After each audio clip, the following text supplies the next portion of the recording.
Vous entendez? Il y a des travaux sur le toit. Je suis désolé.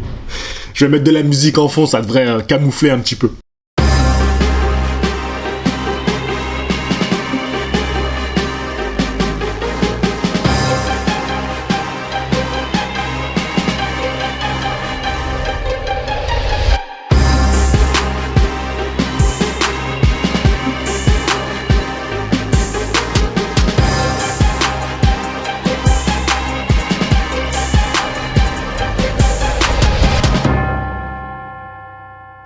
Les disciples de la boxe, c'est dur. Moi, je suis un professionnel, je sais gérer ce genre d'émotions, d'informations. Mais vous, je sais que ça peut être difficile. Alors, voilà, respirez, allez faire quelques pompes avant de commencer la vidéo, parce que ça devient difficile à suivre, là. Ah, non. Alors là, on a Anderson Silva. Anderson Silva, grand champion de l'UFC, considéré par beaucoup comme le meilleur, le plus grand champion. N'hésitez pas à me dire dans les commentaires ce que vous pensez de ce champion. Moi, je connais de nom, évidemment. Je suis allé voir quelques vidéos de lui, surtout sa vidéo en anglaise, parce qu'il a fait de l'anglaise. Donc je suis allé voir ça. J'ai pas retrouvé, donc il a fait 2 combats en anglais, j'ai pas retrouvé la défaite qu'il a eue. J'ai retrouvé la victoire qu'il a eue. Les 2 combats, il les a fait au Brésil, parce qu'il est brésilien. Joli boxeur, belle attitude, belle gestuelle, un boxeur souple et rapide, pas très puncher, mais joli. Bon après, face à lui, voilà, c'était un petit gabarit qui avait du mal à le toucher. Bon, de toute façon, c'est toujours le même truc. Il a fait ça pour le show au Brésil, histoire de monter sur le ring, quoi. Enfin, histoire de faire un combat en anglaise, parce que lui, tout son palmarès, c'est en MMA. Donc, ce boxeur, non, il faut gérer, les gars.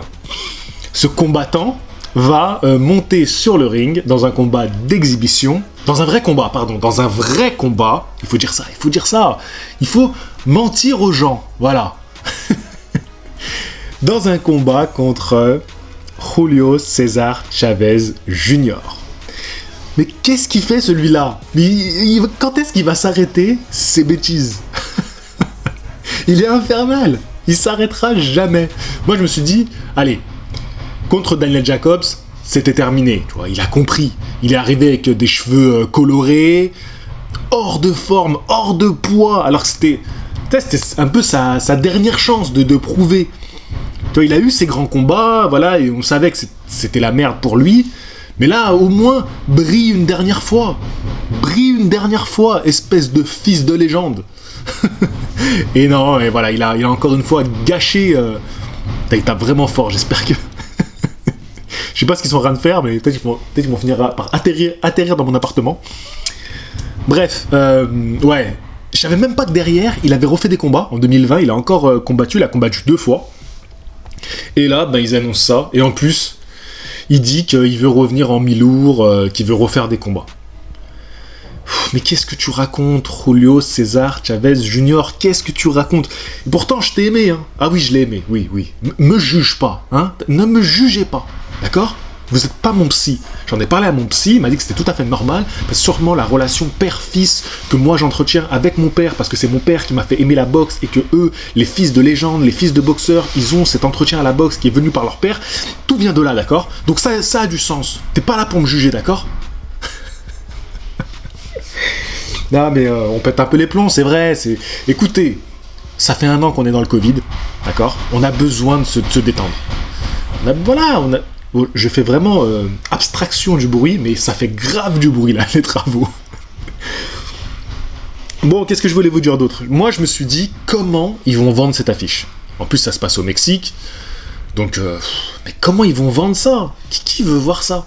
Et en fait, c'est en sous-carte du papa, donc Julio César Chavez Senior, qu'on ne présente pas, immense boxeur, qui a, quel âge il a lui, 58 ans, va en faire encore un combat d'exhibition, il a déjà fait plusieurs, plutôt sympa, contre George Arce notamment, et là il prend un boxeur qui était encore en activité en 2019, et qui est aussi un fils d'eux, donc peut-être qu'on va se finir par avoir les 2 fils, le père et fils Chavez qui vont se taper dessus, on sait pas jusqu'où ça peut aller ces conneries, on ne sait pas, il n'y a plus de limite les gars.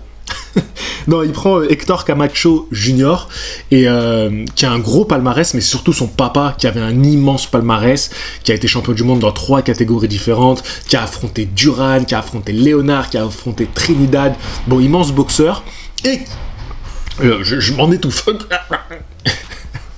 Je vous dis que je suis professionnel, mais même moi, je suis à la limite là. Je suis à la limite. Même mon corps, il veut plus parler de tout ça. Il a affronté, justement, Chavez et Camacho se sont affrontés en 92 dans un combat qui est allé au point, qui a été remporté par Chavez. Et donc là, il affronte du coup le fils dans un combat d'exhibition, un vrai combat, pardon, à chaque fois je me trompe, à chaque fois je dis exhibition, et en fait, faut dire vrai combat, c'est ça qu'il faut dire. Et du coup, c'est assez symbolique. Et le papa, Camacho, a été tué par balle. Il a été tué par balle à l'âge de 50 ans. Donc, c'est une histoire assez extraordinaire sur laquelle je me suis jamais vraiment penché. Mais je me dis, franchement, ça mériterait de faire une vidéo consacrée à ce boxeur-là. Pour le coup, ce serait assez intéressant parce que voilà, il y a des rebondissements et puis il y a une fin tragique. Tout ce qu'on aime, voilà, c'est ce qui fait des films de boxe extraordinaires. Malheureusement, c'est aussi tout ce qu'on aime dans les histoires de grands sportifs. Ça s'est calmé, j'aurais dû faire ma vidéo à ce moment-là. Donc voilà, j'ai rien à ajouter. De toute façon, j'en ai déjà trop ajouté, j'ai envie de te dire. Ce week-end, vous pouvez me retrouver sur Boxing Nation. Je serai donc en direct en tant que commentateur. Je retrouve le micro. Ça faisait un moment que je ne l'avais pas fait. Donc ça sera à Vaux-en-Velin, le combat. Je serai aux côtés de Naofel Ouatta, même encore champion de France en titre. Hein. C'est bien lui qui détient le titre, même s'il n'a pas combattu depuis un petit moment. Je l'oubliais, mais c'est lui le dernier à avoir détenu le titre de champion de France poids lourd. Excusez-moi du peu. Donc voilà, si vous voulez suivre ça, je vous mettrai le lien en description. N'hésitez pas à me soutenir. Vous connaissez tous les moyens de me soutenir, tout est dans la description. N'hésitez pas à devenir membre de cette chaîne, c'est aussi très important pour me soutenir dans mon travail. Ce soir sort une petite interview. Voilà, vous savez, ça c'est l'infobox, je la sors pas, c'est un peu freestyle. Là ce matin je suis tombé sur ça, j'avais plusieurs idées, je me suis dit allez non, aujourd'hui repos. Et allez, c'est cadeau, on se détend, on se fait plaisir.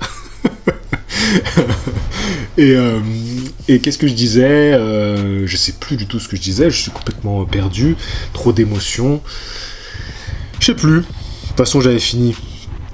Non mais oui je disais, ce soir, je vais tout laisser cette vidéo, m'en fous. Le moment où je bug, tout je laisse.